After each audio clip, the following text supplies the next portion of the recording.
Tonight, 7 on Your Side investigates questionable lending practices from a Montana-based company that appears to be preying on elderly victims in need. That includes a 91-year-old Bay Area veteran who is charged an unbelievable interest rate that's left him bankrupt. And as ABC 7 on Your Side Stephanie Sierra explains, the problem is tied to a native tribe with a huge lack of oversight. So this is the loan. There's the 900.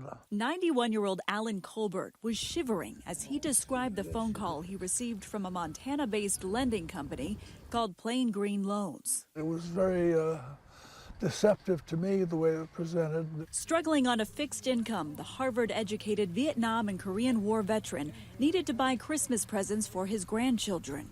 After applying online, he says Plain Green Loans was one of the only companies to accept his application for a $900 loan. The company advertises an excellent 5-star rating with better rates and an easy, straightforward process. It didn't make any sense. Yet, unbeknownst to Colbert, his loan agreement came with a huge catch, a 682% interest rate.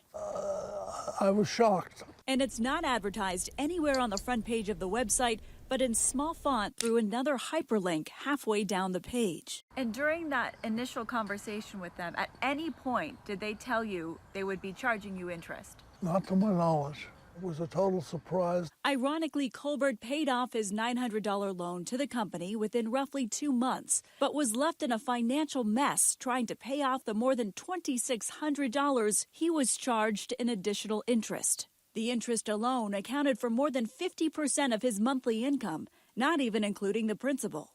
And I'm wondering what I should do now.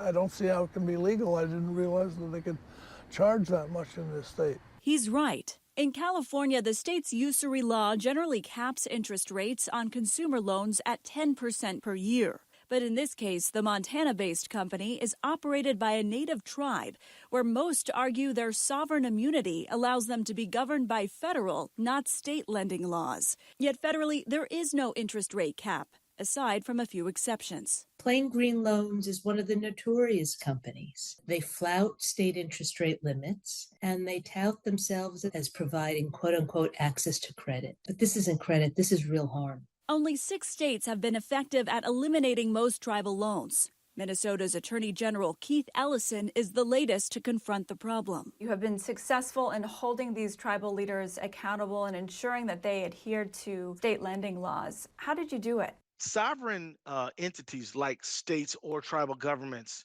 generally you can't sue them under some theory of sovereign immunity, but you can hold them accountable. And when we brought the lawsuits against 3 separate entities, we named the tribal entities officer and we said, you got to stop doing this. And as a result, we were able to stop that lending. Ellison's approach prohibited tribal lenders charging interest rates from 200 to 600%. He says they also use their sovereign status to avoid paying damages, leaving vulnerable victims like Colbert stuck with reoccurring charges. At any point, did you try to explain to them your situation? Did you tell them you're a veteran? Yeah, I absolutely did. And they said what? Sorry, too bad. You signed a loan agreement. You owe us this money, and it'll ruin your credit history, and you'll still owe us, and we're going to proceed with collections. We are working with Alan to resolve his situation. To protect yourself, we've posted a list of all the tribal lending companies currently being investigated or litigated across the country over on our website, abc7news.com/7 on your side. Stephanie Sierra, ABC 7 News.